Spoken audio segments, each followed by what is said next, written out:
Bad landscaping. You might not even know that you are doing a couple of things that are taking away from your house.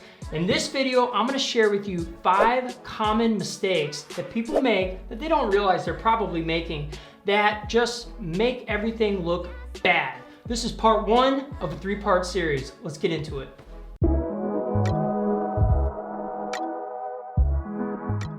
All right. I am Bobby Cam, professional landscape designer and installer. If this is your first time to this channel, welcome. I like to help people save time and money so that they have more time to hang out with their families, go do things that you want to do, and not have to mess around in your yards. I like to produce low maintenance, low cost landscape designs that give you clarity but up the value of your house. Here in this video, we're gonna break down things that you may be doing that you don't even realize that are taking away from the value of your home. So let's just get right into the first one, which is excessive ornaments or like those little stupid gnomes that you buy, or the mushrooms or whatever.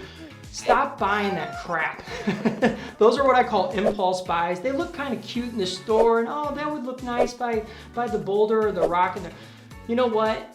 If you ever look at a really nice landscape yard, it is very rare that they're gonna have all these little trinkets out in their place. It's hodgepodge, it's cluttery, it's kind of Hoosiery. It just doesn't look good. There are some things that are kind of cool, like a beautiful like mosaic or glass ball or a sculpture, something that is a focal point and isn't a bunch of clutter. So get away from the gnomes and the scary little goblins that are infesting your garden, please.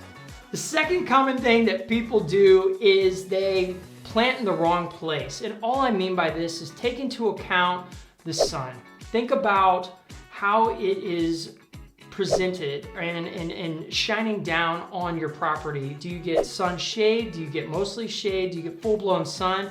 You wanna make sure you're not putting things in that are gonna get absolutely fried. So if you've got a full-blown sun front yard, you're gonna stay away from hostas. You're gonna stay away from endless summer hydrangeas. They're beautiful, they're really fun, and you wanna put them in, but not in a place that's gonna be full sun.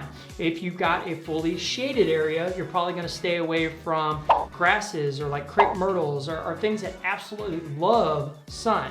So think about that when you're starting to come into your design phase on what you want the front of the house or the back of the house or wherever to look like.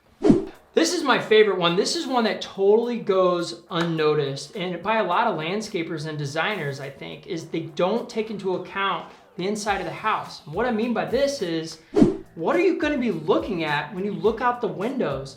If you have a beautiful window, or if you've got a view from your living room or your kitchen, you wanna put something cool in that line of sight. A focal point, a beautiful tree, a water feature, a sculpture, something that provides interest so that you're not only enjoying your landscaping when you're outside, but when you're inside watching the game on your couch and you kind of glance out the window and you're like, man, this is really nice.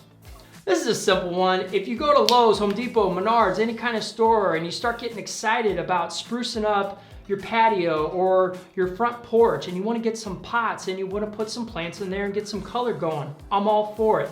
But make sure you take into account the size that the plant is going to get to in the pot that you're putting it in. Because if you get something that is gonna be too big for the pot, that's one thing. But if you get something that's not gonna grow into that pot, all of a sudden with that soil, it can kind of start to sag or slump, and it's not gonna do as well. So think about the maturity of the plant that you're picking and the size of the pot.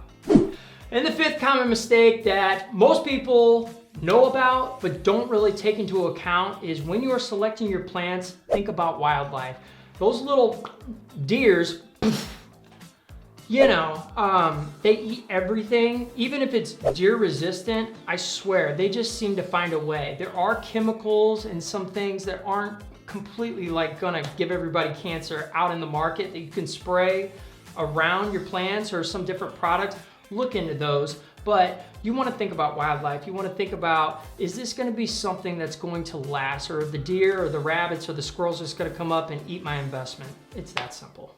If you like these kind of videos, if you like to see me get a little bit worked up, go watch this video. I think I lose it a little bit more in that one, and I love to make these videos, so consider subscribing to the channel. This is Bobby K saying creation is everything, so go out and create.